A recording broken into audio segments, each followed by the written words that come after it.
আসসালামু আলাইকুম। কেমন আছেন সবাই? আশা করি সবাই ভালো আছেন। কিছুদিন আগে আমার বাংলাদেশে থাকে আমার এক বন্ধু আমাকে একটা প্রশ্ন করছিল।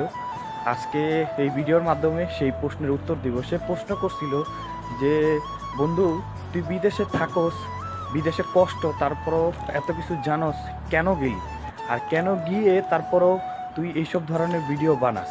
ওর কি এইসব ধরনের জিনিসটা কি ভালো লাগে না?" তা আমি ওকে বলছি যে, "দেখ, এই দূরপ্রবাসে মানুষ শখে আসে না। মানুষ ফ্যামিলির ঝামেলা দেখে নিজের ভবিষ্যৎ কথা চিন্তা করে বাংলাদেশে তেমন কোনো কিছু করার নাই দেখেই এই দূরপ্রবাসে আসে। কি প্রবাসীরা, আপনারা কি আমার সাথে একমত? মত হলে অবশ্যই কমেন্ট বক্সে জানাবেন। তো একটা কথা বলি, এই দূরপ্রবাসে কি আমাদের প্রবাসীদের কিসের কষ্ট? খাওয়ার কষ্ট? থাকার কষ্ট? নাকি আমাদের কোথায় যাওয়ার কষ্ট? আমাদের কষ্ট শুধু হচ্ছে আপনার ফ্যামিলির কষ্ট, ফ্যামিলির ক্রাইসিস। এই দূরপ্রবাসে বাবা নাই, মা নাই, ফ্যামিলি নেই।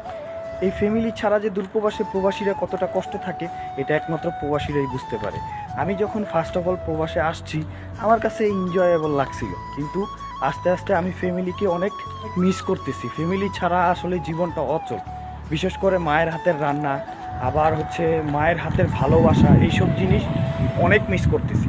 তো স্যার, একটা কথা বলি আপনাদেরকে, দূরপ্রবাসে যারা থাকে তারা কখনো খাবারের কষ্ট, এইসব জিনিসের কষ্ট করে না। তারা একমাত্র কষ্ট করে ফ্যামিলির কষ্ট।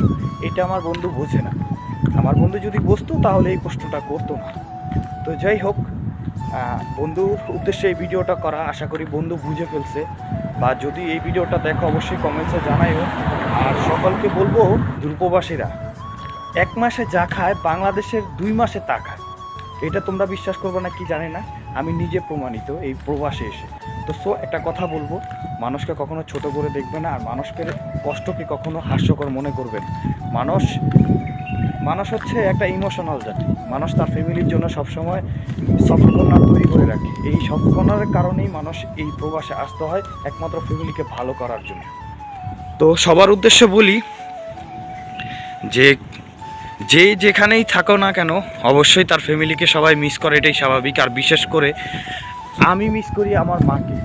আমার মা আমার জন্য কতটা কষ্ট করছে, আর আমার মার হাতের রান্না, মায়ের হাতের দুষ্টামি, মায়ের হাতের বকুনি, সময় মতো বাসায় নাও যাওয়া, এগুলি যে কতটা মিস করার জিনিস, সেটা একমাত্র প্রবাসে আসলে বুঝবেন। কাছে আছেন তো সেই জন্য বোঝেন না। তো যখন আপনি দূরে যাবেন তখন ফ্যামিলির প্রতি আপনার একটু টান আসবে, এটা স্বাভাবিক। প্রবাসী ভাইরা, কি আমার কথায় আপনারা একমত? আপনারা কি খাওয়ার কষ্ট করেন না ঘুমানোর কষ্ট করেন? একমাত্র ফ্যামিলির কষ্ট করেন। যারা যারা আমার কথায় একমত তারা কমেন্ট বক্সে অবশ্যই জানাবেন। আর এই পর্যন্তই ছিল আমার ভিডিও। যদি এই ভিডিওটা অন্তত একটু হলেও আপনাদের কাছে ভালো লাগে, অবশ্যই আমার ইউটিউব চ্যানেলটি সাবস্ক্রাইব করবেন, আমার জন্য দোয়া করবেন। ভালো থাকবেন সবাই। আসসালামু আলাইকুম।